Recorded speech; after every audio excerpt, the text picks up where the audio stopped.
O Jornal Jovem Pan de hoje destaca as primeiras negociações para discutir o fim da guerra na Ucrânia.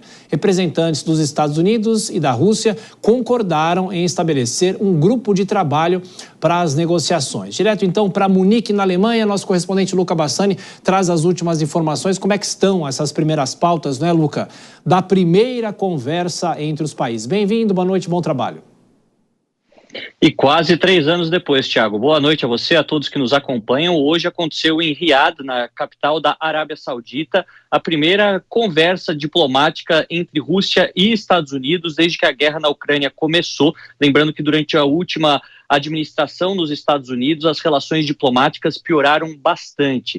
Neste evento, que também acontece no contexto de uma viagem do secretário de Estado, Marco Rubio, por vários países do Oriente Médio, ele se encontrou com o chanceler russo Sergei Lavrov para discutir possíveis desfechos para a guerra da Ucrânia. Um detalhe que deixou muitos europeus apreensivos e a própria Ucrânia é que nenhum representante do outro beligerante, a nação ucraniana, foi convidado a participar dessas primeiras tratativas. No final deste evento, dessa conferência, foram estabelecidos 4 pontos. Primeiramente, reestabelecer as missões diplomáticas em Washington e Moscou, respectivamente. Os Estados Unidos agora, então, nomearão também uma equipe de alto nível para negociar e trabalhar até o final do conflito na Ucrânia. Eles vão começar a discutir e pensar e examinar a cooperação geopolítica e econômica e, por fim, os 5 participantes da reunião continuarão engajados nesse processo para garantir que ele esteja avançando de maneira produtiva. Vale destacar que essas 5 pessoas incluem o próprio secretário de Estado, Marco Rubio, o conselheiro de Segurança Nacional dos Estados Unidos, Mike Waltz, o enviado especial Steve Witkoff, além de Sergei Lavrov, o chanceler russo, e também o assessor presidencial russo, Yuri Ushakov.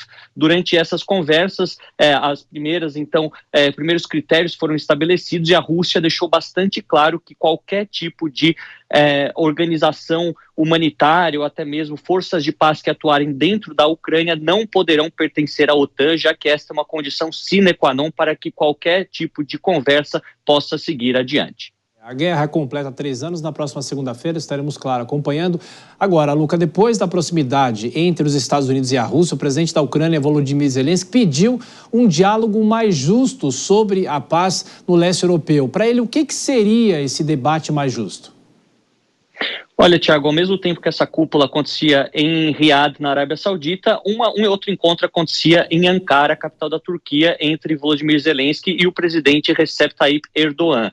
Ele disse que espera que as conversas daqui para frente sejam justas, com a participação do Reino Unido, da União Europeia, da Turquia e da Ucrânia, para que os interesses do continente europeu e principalmente da Ucrânia, o país invadido, sejam levados em consideração. O presidente turco também deixou em aberto a possibilidade das outras cúpulas de paz envolvendo Rússia, Ucrânia, Estados Unidos e os demais países que aconteçam no território da Turquia, que é um país que tem boas relações com ambos os lados. Também, agora há pouco, o presidente francês Emmanuel Macron, nas suas redes sociais, mencionou o presidente Lula em relação a este processo de paz. Macron disse, e abro aspas, acabo de conversar com o presidente Lula, compartilhamos a convicção de que a paz na Ucrânia só será possível por meio de negociações que reúnam Rússia e Ucrânia à mesma mesa. A paz é possível e a comunidade internacional deve se mobilizar.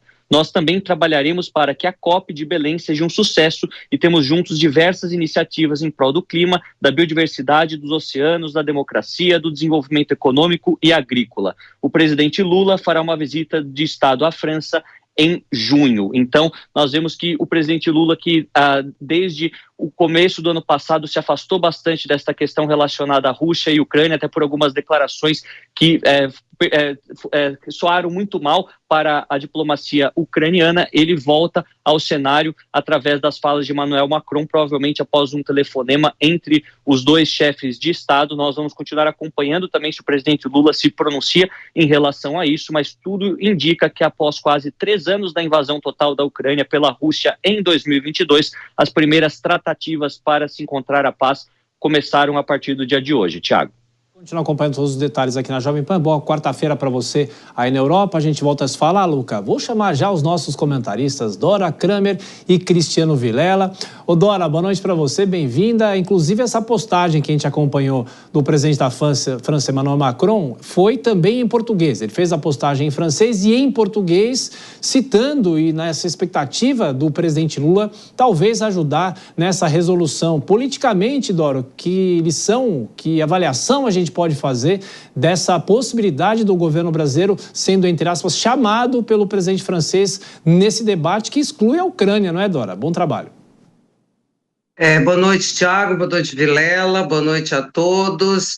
Olha, para o presidente Lula é ótimo. Como disse o Luca, ele volta a um cenário do qual ele tinha se afastado pelas razões que o Luca também expôs aí. Agora, não tem um significado maior, algo decisivo. O presidente Emmanuel Macron faz essa sinalização porque precisa de apoio de todo lado. E o Brasil é o maior país da América do Sul. Então, está tudo dentro dos conformes. O que não está dentro dos conformes é exatamente essa maneira de se iniciar negociações sem a presença do país invadido, do país agredido, com uma sinalização de fragilidade em relação à Europa. Eu confesso para você, estou muito ansiosa de ver, nós vamos ter uma entrevista sobre isso, de perguntar ao nosso professor, ao nosso especialista no assunto em relações internacionais,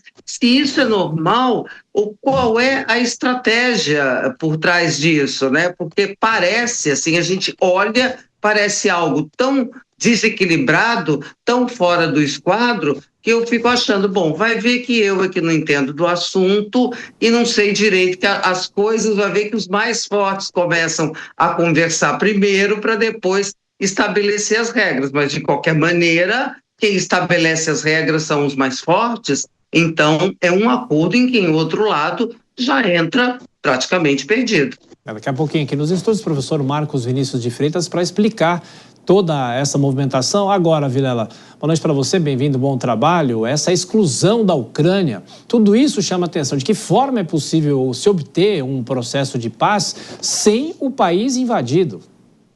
Pois é, Tiago, uma ótima noite a você, a Dora, a todos que acompanham o Jornal Jovem Pan.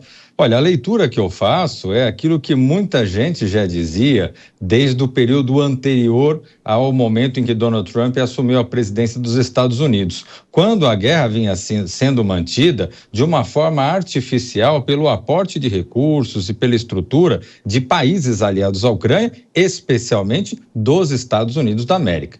Uma vez Donald Trump tendo assumido efetivamente a posição de presidente dos Estados Unidos e com isso ter mudado a postura dos Estados Unidos, não mais financiar, não mais investir na manutenção artificial das posições da Ucrânia, fica evidenciado que a Ucrânia, nesse aspecto, ela tinha a fachada, mas que o poderio, que a força que vinha mantendo esse conflito, ele pertencia a outros países e que a Ucrânia, hoje, efetivamente, não tem condição estrutural para se manter realmente como um player e para discutir, para debater de igual para igual contra a Rússia uma possibilidade de paz.